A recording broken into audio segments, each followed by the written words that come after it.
Welcome to YouTube channel GK GS with Manish sir. साथियों, आज मैं आपके लिए लेके आया हूँ 15 महत्वपूर्ण प्रश्न एसएससी सीजीएल के लिए जो कई बार रिपीट भी हो चुके हैं साथियों। तो आइए शुरू करते हैं आज का हमारा टॉपिक एसएससी सीजीएल इंपॉर्टेंट 15 प्रश्न साथियों। तो पहला प्रश्न हमारा है, निम्नलिखित में कौन विटामिन ए का सर्वोच्चतम स्रोत है?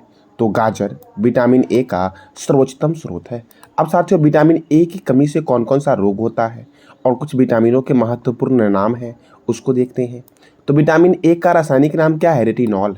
और विटामिन ए की कमी से रतौंधी होता है।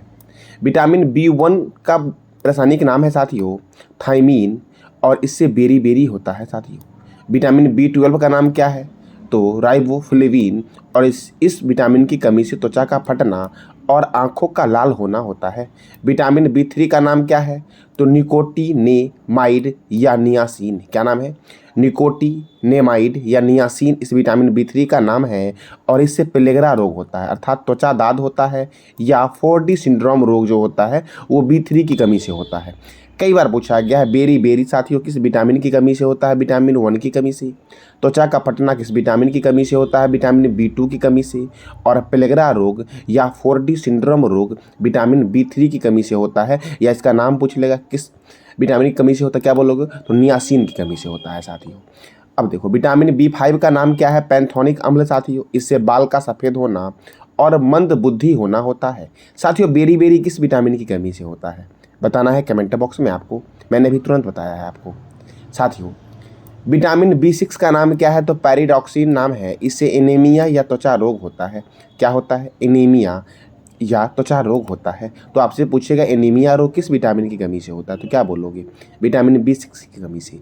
अगर आपसे पूछे रतौंधी किस विटामिन की कमी से होता है, तो विटामिन ए की कमी से होता है। अगला प्रश्न आपका है, भारत में जंगली गधे निम्नलिखित में कहाँ पाए जाते हैं? तो कच्छ के रण में साथियों भारत में जंगली गधे पाए जाते हैं। कहाँ पर? तो कच्छ के रण में। अब देखो साथियों, ये कच्छ का रण गुजरात में है। गुजरात का एक जिला भी है कच्छ साथियों। देखो, गुजरात में थोल झील वन्यजीव अभयारण्य गुजरात में है। वांधवाना आर्द्रभूमि गुजरात में है। और जंगली गधा अभयारण्य कहाँ पर है? तो गुजरात में है जंगली गधा अभयारण्य साथियों। मरीन राष्ट्रीय उद्यान, ब्लैक बक राष्ट्रीय उद्यान, खिजारिया पक्षी अभयारण्य, विश्वामित्र नदी परियोजना, ये सारे गुजरात में है। अगर आपसे पूछे कि विश्वामित्र नदी परियोजना जो है ये किस नदी पर बना हुआ है, तो विश्वामित्र नदी पर ही बना हुआ है। और ये जो दो प्रश्न आपको दिख रहे हैं, इस दोनों प्रश्न का जवाब देना है आपको कमेंट बॉक्स में साथियों। प्रश्न आपका है, भारत का बोस्टन किसे बोलते हैं और भारत का मैनचेस्टर किसे बोलते हैं? इस दोनों प्रश्न का जवाब देना है कमेंट बॉक्स में। अगला प्रश्न आपका है, बैरोमीटर का पारा अचानक गिर जाए तो किस बात का यह घोतक है साथियों? तो बैरोमीटर का पारा अगर अचानक से गिर जाएगा तो आंधी की संभावना होगी साथियों, आंधी तूफान की संभावना होगी। अब देखो, बैरोमीटर का काम क्या है? वायु दाब मापने में साथियों बैरोमीटर का इस्तेमाल करते हैं। बैरोग्राफ का इस्तेमाल वायुमंडल के दाब में होने वाले परिवर्तन को मापने के लिए करते हैं। अल्टीमीटर का साथियों क्या कर इस्तेमाल है? तो उड़ते हुए विमान की ऊंचाई मापते हैं। विद्युत धारा मापने में आममीटर का प्रयोग करते हैं। हवा की शक्ति और गति मापने में अनीमोमीटर का प्रयोग करते हैं। पानी के अंदर ध्वनि तरंग की गणना करने में हाइड्रोफोन का उपयोग करते हैं साथियों वायुमंडल के दाब में होने वाले परिवर्तन को मापने में बैरोमीटर यंत्र का इस्तेमाल करते हैं। उड़ते हुए विमान की ऊंचाई मापने में अल्टीमीटर का इस्तेमाल करते हैं। अगला प्रश्न आपका है, निम्नलिखित में कौन सा बायोस्फीयर रिजर्व नहीं है? तो साथियों काजीरंगा, आपको पता है काजीरंगा जो है ये बायोस्फीयर रिजर्व नहीं है, काजीरंगा राष्ट्रीय उद्यान साथियों है। तो ये काजीरंगा जो राष्ट्रीय उद्यान है ये किस राज्य में स्थित है, ये बताना है कमेंट बॉक्स में आपको साथियों। अगला प्रश्न आपका है, ज्वालामुखी रिंग ऑफ फायर या घेरा किस महासागर से संबंधित है? तो ज्वालामुखी रिंग ऑफ फायर या घेरा जो है ये प्रशांत महासागर से संबंधित है साथियों। प्रशांत महासागर में ही दुनिया का सबसे गहरा स्थल है जिसका नाम है मैरीना ट्रेंच साथियों, जो प्रशांत महासागर में स्थित है। अब ये रिंग ऑफ फायर क्या है? तो रिंग ऑफ फायर प्रशांत महासागर के चारों ओर विस्तृत ज्वालामुखी व भूकंपीय श्रृंखला है। यहाँ लगभग 450 ज्वालामुखी है और विश्व की 75% से अधिक सक्रिय ज्वालामुखी जो है वो इसी क्षेत्र में पाए जाते हैं साथियों। कौन से क्षेत्र में पाए जाते हैं? तो रिंग ऑफ फायर के क्षेत्र में पाए जाते हैं जो प्रशांत महासागर में स्थित है। अगला प्रश्न आपका है, एलिसा जांच किस रोग की पहचान करती है? तो एलिसा जांच एड्स की पहचान करती है साथियों। Ads acquired immuno deficiency syndrome इसका फुल फॉर्म होता है। अब साथियों एड्स साथियों ये जितने भी रोग हैं सब विषाणु के कारण होते हैं, आपको दिख रहे होंगे। देखो साथियों तो विषाणु के नाम भी बताएंगे कौन से वायरस के कारण या कौन से विषाणु के कारण होता है। तो एड्स HIV वायरस के कारण होता है और ये प्रतिरक्षा प्रणाली को प्रभावित करता है। डेंगू जर अरवो वायरस से होता है और ये संपूर्ण शरीर को प्रभावित करता है। चेचक के वायरस का नाम क्या है? ओरियोला वायरस। कौन सा वायरस साथियों? ओरियोला वायरस जो संपूर्ण शरीर को प्रभावित करता है। छोटी माता साथियों, छोटी माता के विषाणु का नाम क्या है? तो वेरियोला वायरस और ये संपूर्ण शरीर को प्रभावित करता है। रेबीज साथियों, रेबडो वायरस साथियों, रेबीज जो है इसके वायरस का नाम क्या है? रेबडो वायरस और ये तंत्रिका तंत्र को प्रभावित करता है। साथियों विश्व एड्स दिवस कब मनाया जाता है ये बताना है कमेंट बॉक्स में आपको। तो फिर से देखते हैं एक बार, एड्स के वायरस का नाम क्या है? HIV। डेंगू ज्वर के वायरस का नाम क्या है साथियों? तो अरवो वायरस। चेचक के वायरस का नाम क्या है? Variola virus. और छोटी माता के वायरस का नाम क्या है? Variola virus. रेबीज के वायरस का नाम क्या है? रेबडो वायरस साथियों। और रेबीज तंत्रिका तंत्र को प्रभावित करता है। अगला प्रश्न आपका है, सर्वाधिक प्याज उत्पादन में कौन सा राज्य प्रथम स्थान पर है? तो साथियों महाराष्ट्र है प्याज के उत्पादन में प्रथम स्थान पर। साथियों मूंगफली के उत्पादन में कौन प्रथम है? तो गुजरात है मूंगफली के उत्पादन में प्रथम साथियों। अगला प्रश्न आपका है, 20 हर्ट्ज से 20,000 हर्ट्ज बारंबारता की ध्वनि में निम्नलिखित में क्या है साथियों? तो साथियों 20 से अगर 20 से हर्ट्ज होगा साथियों तो वो ध्वनि क्या होगा? श्रव्य ध्वनि होगा या फिर ऑडिबल ध्वनि होगा साथियों। कौन सा ध्वनि होगा? ऑडिबल ध्वनि या श्रव्य ध्वनि होगा। देखो मानव का कान जो है इन आवृत्ति को सुनने में सक्षम होता है। कौन से आवृत्ति को? तो 20 हर्ट्ज से 20,000 हर्ट्ज तक साथियों मानव का कान जो है वो इन आवृत्ति को सुन सकता है। देखो पराश्रव्य तरंग साथियों ये 20,000 हर्ट्ज से ऊपर की आवृत्ति है पराश्रव्य तरंग। और साथियों पराश्रव्य तरंग जो है कितने ऊपर से है? 20,000 हर्ट्ज से ऊपर की आवृत्ति की ध्वनि तरंगों को पराश्रव्य तरंग कहते हैं। कई जानवर जैसे कि चमगादड़, बिल्ली, कुत्ते, चूहे आदि इसे सुन सकते हैं। और साथियों 20,000 हर्ट्ज से अगर नीचे रहेगा तो इंसान उसे सुन सकते हैं। अगला प्रश्न आपका है, कुचिपुड़ी किस राज्य का नृत्य है? तो साथियों कुचिपुड़ी है उत्तर प्रदेश आंध्र प्रदेश का नृत्य जो साथियों है ये कुचिपुड़ी है। कुचिपुड़ी कहाँ का नृत्य है? तो आंध्र प्रदेश का नृत्य है। कुचिपुड़ी एक पारंपरिक भारतीय शास्त्रीय नृत्य प्रारूप है जिसकी उत्पत्ति कहाँ हुई थी? तो आंध्र प्रदेश में हुई थी साथियों। कहाँ हुई थी? आंध्र प्रदेश में। देखो झारखंड का नृत्य का नाम क्या है? छऊ, कर्मा, विदेशिया। छत्तीसगढ़ का सबसे महत्वपूर्ण नृत्य है पांडवानी और झूमर। गुजरात का नृत्य क्या है? गरबा, डांडिया, रासलीला और पनिहारी। असम का नृत्य क्या है? बिहू, नट पूजा। सही कर लेना, नट पूजा, नट नहीं, नट पूजा। खेल गोपाल ये असम का नृत्य है। और कर्नाटक का सबसे महत्वपूर्ण नृत्य है यक्षगन और दूसरा है कुनीता। झारखंड का क्या है? छऊ, कर्मा, विदेशिया। छत्तीसगढ़ का है पांडवानी, झूमर। गुजरात का है गरबा, डांडिया, रासलीला, पनिहारी। असम का है बिहू, नट पूजा, खेल गोपाल। और कर्नाटक का यक्षगन और कुनीता जो नृत्य है ये कर्नाटक का है। अब अगला प्रश्न आपका है, जयपुर घराने का प्रमुख नृत्य कौन सा है? तो जयपुर घराने का है कथक नृत्य जो है वो जयपुर घराने का प्रमुख नृत्य है। देखो साथियों कथक जो है ये उत्तर प्रदेश की प्रमुख नृत्य है।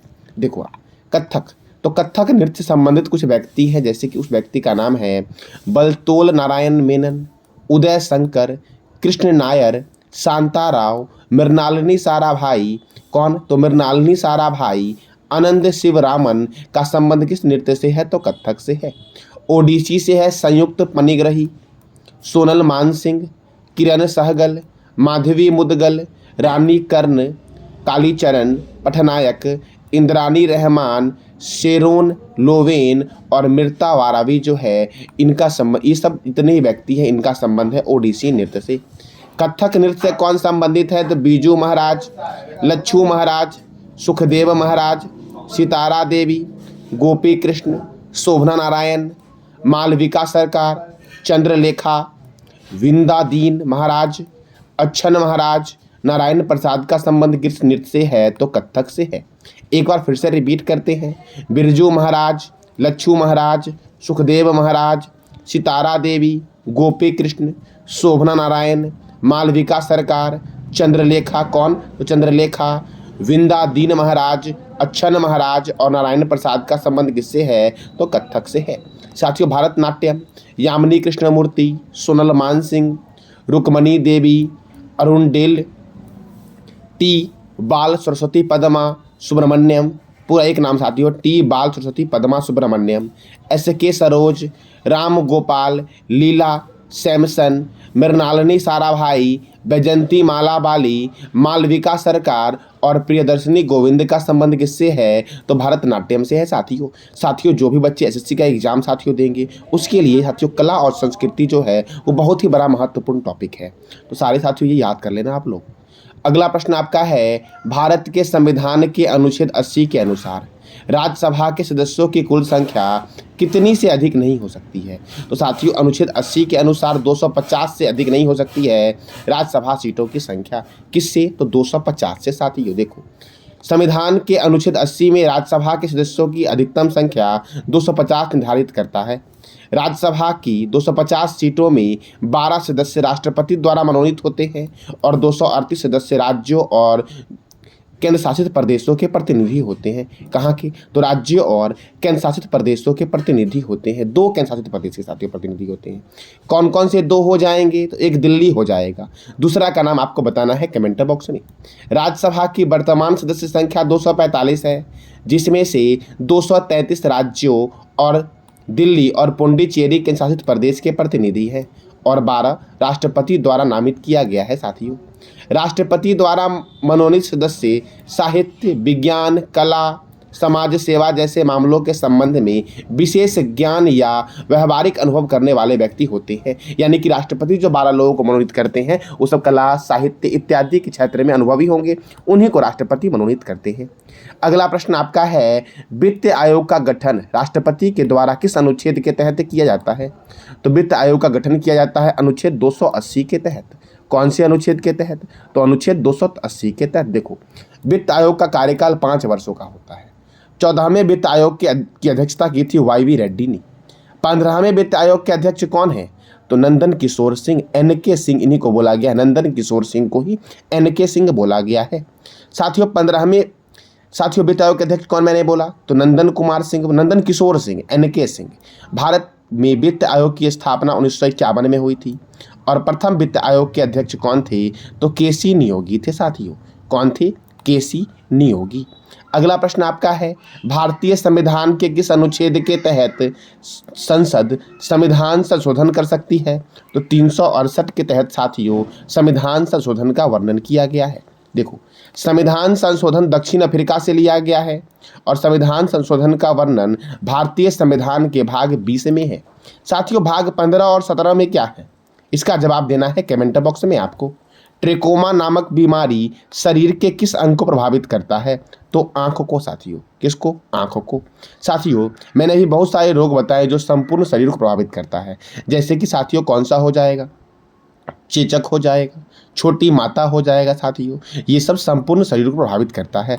मस्तिष्क के लिए साथियों अल्जाइमर रोग जो है वो मस्तिष्क को प्रभावित करता है। आपको बताना है कमेंट बॉक्स में कि दांत को प्रभावित करने वाले एक रोग का नाम बताना है कमेंट बॉक्स में आपको। साथियों अब देखो आंख साथियों, तो यह रोग बैक्टीरिया क्लेमाइडिया ट्रैकोमैटिस के कारण होता है। किसके कारण होता है? यह रोग बैक्टीरिया का नाम है कैट्रेमाइडिया ट्रैकोमैटिस के कारण साथियों यह रोग होता है। देखो अगला प्रश्न आपका और आखिरी प्रश्न आपका है, किस विटामिन की कमी से पेलेग्रा रोग होता है? मैंने भी तुरंत बताया था साथियों। तो साथियों विटामिन B3 की कमी से होता है पेलेग्रा रोग या डी सिंड्रोम रोग। अब कुछ विटामिन है जिसके नाम को देखते हैं। तो विटामिन B3 का नाम क्या है? नियासिन। विटामिन ए का नाम क्या है? रेटिनॉल। विटामिन B1 का नाम क्या है? थायमीन। विटामिन B2 का नाम क्या है? राइबोफ्लेविन। विटामिन B5 का नाम क्या है? पैरिडॉक्सिन। विटामिन B7 का नाम क्या है? तो बायोटीन साथियों। और विटामिन C का नाम क्या है? Ascorbic acid. साथियों विटामिन ए की कमी से कौन सा रोग होता है ये बताना है कमेंट बॉक्स में आपको साथियों। और साथियों एक बात और, जो मैंने इससे पहले साथियों 5 वीडियो डाला था आपका एसएससी के लिए महत्वपूर्ण प्रश्न का 4 वीडियो, उसका PDF मैंने टेलीग्राम पे डाल दिया है, तो वहाँ से साथियों आप कवर कर लेना। ये था आज का हमारा टॉपिक साथियों, 15 महत्वपूर्ण प्रश्न। साथियों जानकारी अच्छी लगी तो लाइक करें, शेयर करें और सब्सक्राइब करें। धन्यवाद।